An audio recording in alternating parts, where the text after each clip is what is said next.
They found her half-conscious beneath the red cliffs, her dress torn like a page from a forgotten story, clutching a strand of hair that wasn't hers. The scout who spotted her tracks had almost passed them by, just faint impressions in the frost winding toward the mouth of a cave no animal dared enter. Inside, she sat silent among roots and rock, eyes like storm-washed glass, watching the fire die low every night. They said she hadn't spoken in weeks, that her hands still trembled when someone offered bread, that the locket she wore, bound with rawhide, was always warm, though no one knew why, and when asked what happened on the trail, she only whispered once, they never saw it coming. No one could agree on what it was, but the wagon's remains were there, burned spokes, twisted iron, and a child's bonnet caught high in a pine branch. No footprints led away, except hers. Subscribe now, because tomorrow's story will haunt you even deeper. You'll need it. But before that, let me take you to the day it all began. The town of Broken Trace sat in the crook of the hills like something the wind forgot. Dust gathered in doorways, shutters banged loose even on still days. Nothing here grew quickly, not trust, not trees, and certainly not second chances. She walked through it most mornings before dawn, before the saloon's windows bled light, before the blacksmith's hammer sang, before anyone had a reason to see her. They called her Clara, though not often to her face. The name came in murmurs. Clara the quiet, Clara the widow, Clara with the silver streak. That last one was for the line of hair above her ear, pale as ash against a braid of coal black. Some said it came the night her husband died. Others said it was always there, like the limp in her step, part of her shape, part of her curse. Clara never corrected them. Let them guess. Her cabin sat at the edge of the trail, near the stone outcrop folks called Widow's Spine. No one visited, not even the circuit preacher. Her curtains stayed drawn. A lantern always burned low, and if someone rode past at night, they might catch the outline of her figure through the glass, just standing there, still as the mountain. The general store kept her a ration box near the back. She never lingered inside, not even when winter came hard. She'd hand over coins, nod once, and vanish before her name could settle in the air. Rumors filled the space she left behind. Her husband was shot by a card cheat. No, he took his own life. Shame drove her out here. I heard she speaks to the dead. She doesn't speak at all.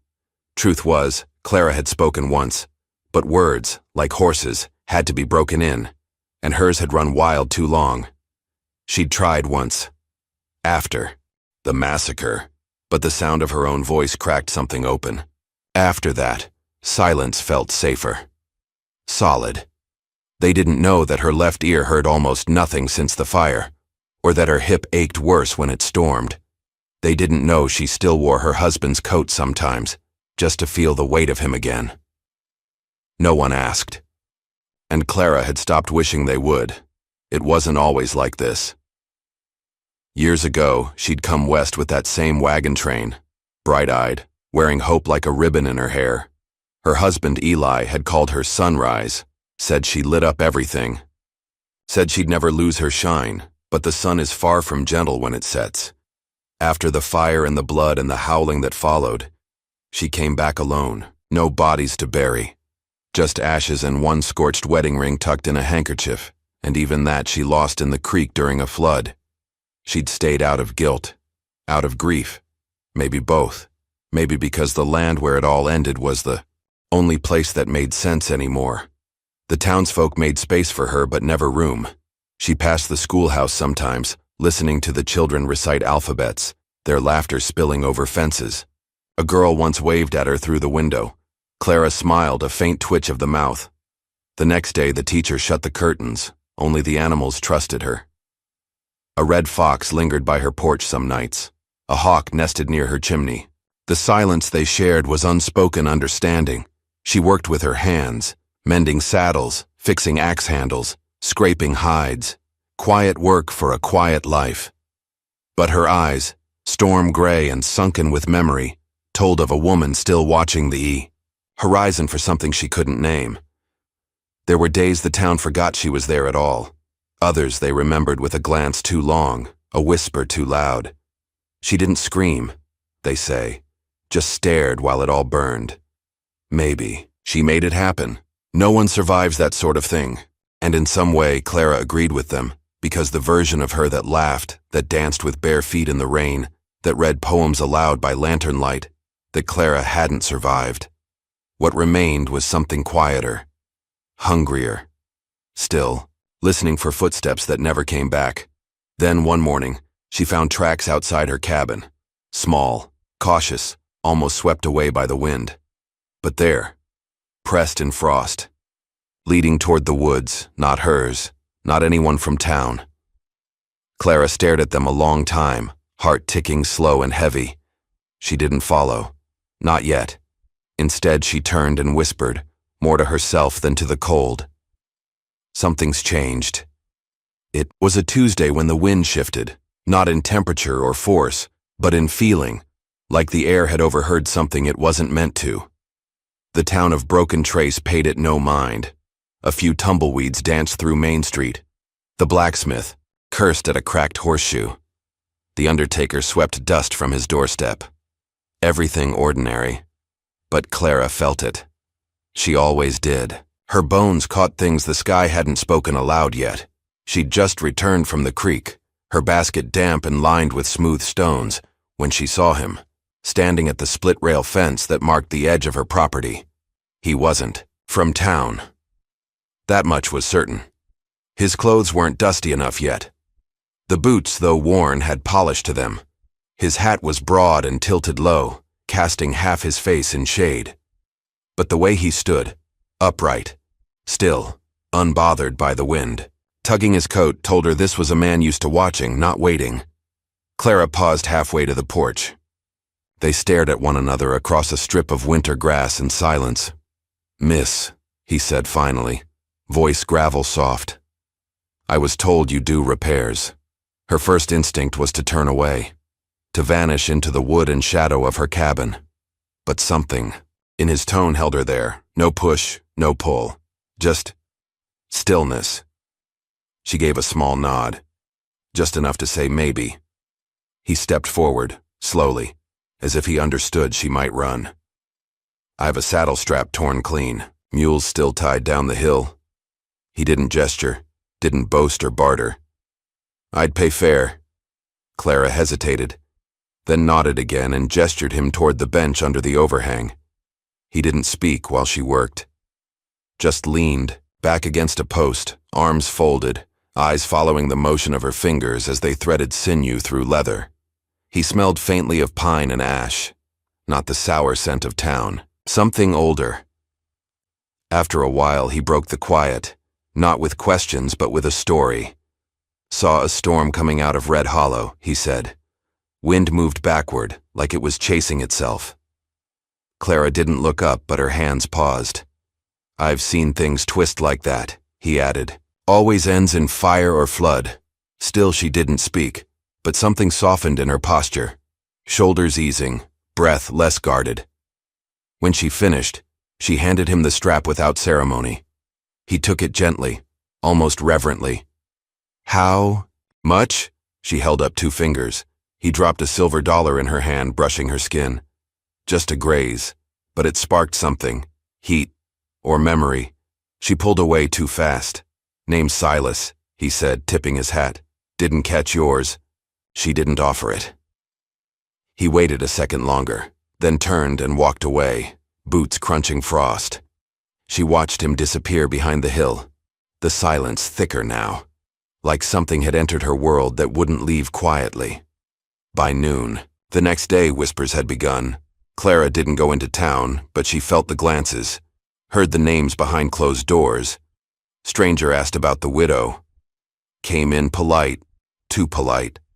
Probably a Pinkerton, or a bounty man. Don't trust anyone looking for the quiet ones. The bartender at the Salt Horn said Silas drank only water, sat in the corner, watched everything, like he was reading a book only he could see. The preacher said he asked about old wagon trails, routes that hadn't been traveled in years, and the sheriff, who never liked unanswered questions, watched Silas with a narrowed eye and a hand always close to his belt. But Clara didn't care for their gossip. She cared about the feeling, because Silas came again 3 days later, this time with a broken stirrup and a story about coyotes near his camp. "I figured you might know the land better," he said, glancing toward the ridge. She didn't reply, but this time she poured him tea while the iron warmed. Neither of them smiled, neither of them needed to. When the wind stirred through the trees, he tilted his head and asked, "You ever hear something in the wind that ain't wind?" Clara looked up then, just briefly, but it was enough. He saw the answer in her eyes.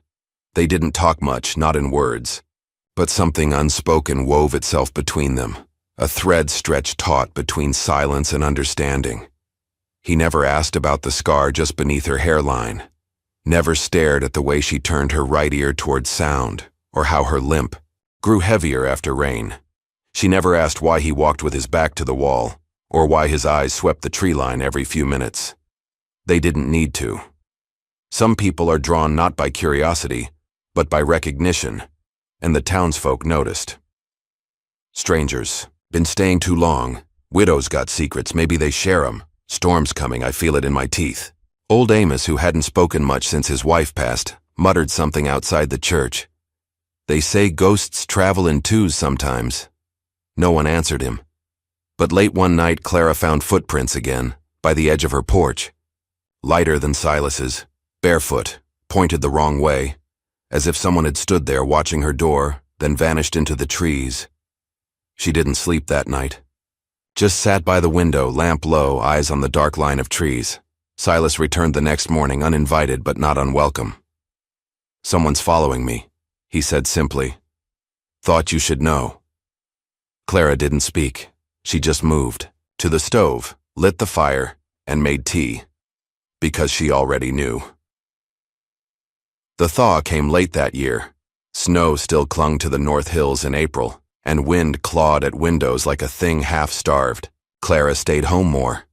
Silas had stopped asking questions, and she'd begun leaving her door unlatched when the sky darkened, an unspoken invitation. But peace is never a permanent guest in a town like Broken Trace. It started small. A shutter, nailed shut while she was away. A message scratched into her fence post. Just one word. Leave. Then came the sheriff. He rode out at dusk, eyes cold beneath the brim. Clara stood in the doorway, arms folded, jaw tight. "We've had some complaints," he said. "Folks say you've been seen in places you don't belong." She didn't answer, just stared. "You and that drifter," he added, slow and sharp. "He's asking about the wrong people. Bad history buried under that trail. Folks want it left that way." Still, she said nothing. He dropped a folded piece of paper at her feet. "Warrant for questioning," he said. "You're not under arrest, yet." Then he turned his horse and left her in the cold. Clara didn't pick up the paper. 2 days later, the store refused to fill her ration order. The girl behind the counter, young, red-cheeked, wouldn't meet her eyes. "Ma said I can't," she whispered. Clara turned and left, basket empty. That night, someone threw a rock through her window. No note, no name, just glass and wind and a long splintering silence. She left before dawn. Not with bags or plans, just her coat, boots, and a bundle of flint. She walked west into the trees, where the old trail curved toward the ridge. The frost bit through her soles, but she didn't stop. Something in her cracked, not loudly, just enough. Maybe it was the rock, or the sheriff's eyes, or the way Silas hadn't come in 3 days. Whatever it was, it splintered her from the inside out. The why. Snow deepened near Widow's spine. She slipped once, then again. Her breath came thin, clouding ahead of her like a ghost trying to leave. She collapsed near the bend, knees folding beneath her. The ground was hard and waiting. For a long time, she didn't move. Just lay there, staring at the sky. The ache in her chest blooming like fire pressed beneath ribs. She thought of the old wagon train, the screams swallowed by flame. Thought of Eli's voice in the dark. Thought of how she never screamed either, not once. and now she couldn't even remember why. Footsteps came later. She didn't look up, just closed her eyes. A coat dropped over her shoulders. No fanfare. No name spoken. Just warmth, sudden and quiet. And then his voice, low and steady. You don't have to go farther to disappear. You already did. I just followed the echo. Silas didn't lift her, didn't touch her hands, just sat beside her in the snow, shoulders brushing. They sat like that for a long time, until the wind calmed and the frost around her stopped biting so hard. You knew they'd turn on you, he said. She nodded. They don't like what they can't explain, he added, another nod. But I think they're afraid of something bigger than you. Finally she spoke, hoarse, dry, like bark splitting in winter. They think I brought it back. He didn't ask what it was, just said, then we face it together. They didn't return to town. Instead, they made camp in the canyon. He built the fire. She made the tea. He watched the trees. She listened to the wind. When she woke, he was already up, carving something into wood. Lines, not words. Patterns, not prayers. She stared at him until he noticed. What? He asked. Clara tilted, her head, a question in her eyes. He answered without her asking. I had a brother, lost him out near the divide. I carved to remember him. She looked down at the shapes. Spirals, stars, marks like river bends. Now I carve to remember who I still, he added. Clara reached for the wood, her fingers brushing his. She traced a line slowly, then whispered, I forgot how to remember. He didn't say she hadn't. Didn't say anything at all. He just placed another piece of cedar in her hand and let her start carving. They thought she was broken. But someone saw gold in the ashes. The fire didn't come all at once. It started in small ways. A breath of warmth where cold had settled, a single ember refusing to fade. Silas brought cedar logs down from the ridge. Clara found an old hammer buried in the dust behind her cabin. They worked without speaking, hands busy with things that felt real, patching walls, setting stones, laying kindling for something neither of them dared name. Each night, they sat by the fire, smoke curling into the dark. And each night, Clara waited for the wind to change, for the town to come for her, for the past to find them both. The town didn't come with torches. It came with silence. No one spoke her name. No one looked toward her land. The sheriff didn't ride out again, and the store stopped holding a ration box in the back. It was as if she had already left, and maybe she had. Maybe the Clara they whispered about, the one who survived, the one who never screamed, the one who walked alone and never asked for kindness. Maybe she was gone, and maybe that wasn't a bad thing. But just when she thought the past had loosened its grip, the wind carried something new, not a warning, a return. Silas saw them first, two riders slow-moving, their coats dusty from travel, not from town, not from anywhere close. Clara was mending the porch when he set his mug down with a quiet thud. They're looking for something, he said. She didn't ask who, didn't need to. Her hands tightened around the hammer. Silas stood, stretched slow. I'll meet them first. Clara said nothing, but she moved beside him, because some ghosts need two graves before they're buried right. They stopped at the fence. The older one, gray at the temples, looked at Silas first. You got a name? Got two, Silas said. Neither's yours to call me by, the younger man scoffed. Pinkerton said you were a hard one. Clara caught the flicker in Silas's jaw, just a breath of something old, locked away. The gray-haired man turned toward her. You're the widow. It wasn't a question. She didn't answer. He nodded like he understood something no one had said. We heard what happened to that wagon train. A pause. You lost everything. Clara's hands curled. The hammer felt heavier. The younger man leaned forward. Funny thing, though. Some folks say the wrong one survived. Silas shifted then, just a half step forward. Subtle. Not a shield, but a signal. Clara didn't need protection, but she wasn't alone either. The older man sighed. We just need to know what you saw. She met his eyes. Cold. Steady. I saw fire, she said. Silence stretched between them. Then the older man pulled his reins, tipped his hat, and turned. But the younger one, he stayed a moment longer, eyes dark with something Clara had seen before. The kind of man who didn't believe in ghosts, but hunted them anyway. Fire doesn't burn alone, he said. It always comes back. Then he followed his partner down the trail. Clara watched them go. Silas exhaled. Old history, he murmured. Not done with me yet. Clara looked at him then, really looked. You leaving? She asked.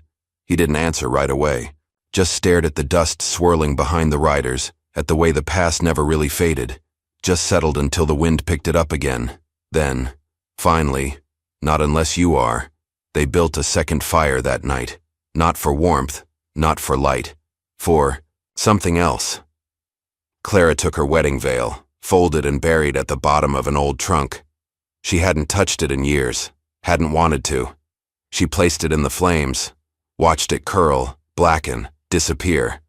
Silas didn't say a word, just watched with her. Some ghosts don't need graves, some just need to be let go. The town waited for them to fall apart, but some stories don't end in ruin. Some bloom where the silence once lived. Spring came late to Broken Trace. The snow melted slow, leaving behind pools of memory, muddy and quiet, like the past, learning to rest. Buds clung to the cottonwoods along the river. The sky felt higher somehow, softer in the mornings, and in the space between thaw and bloom, Clara stood at the edge of town. She hadn't walked its dirt path in months. Not since the night the wind carried her away. But this morning she wore her boots clean, shoulders square, the hem of her coat brushing the tips of wild sage. Silas walked beside her. The town felt smaller now, not quieter, but easier to look in the eye. Old men leaned out on porches.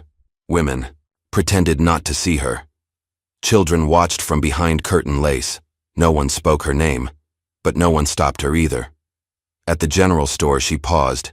She remembered the girl behind the counter, freckled, kind before the whispers turned her gaze. Clara stepped through the door like it belonged to her again. Inside, the air smelled of tobacco and yeast. The girl looked up and froze. Then Silas stepped forward, placing 2 silver coins on the counter. 1 hammer, 3 nails, and a spool of blue thread, he said. The girl glanced between them. Clara didn't flinch.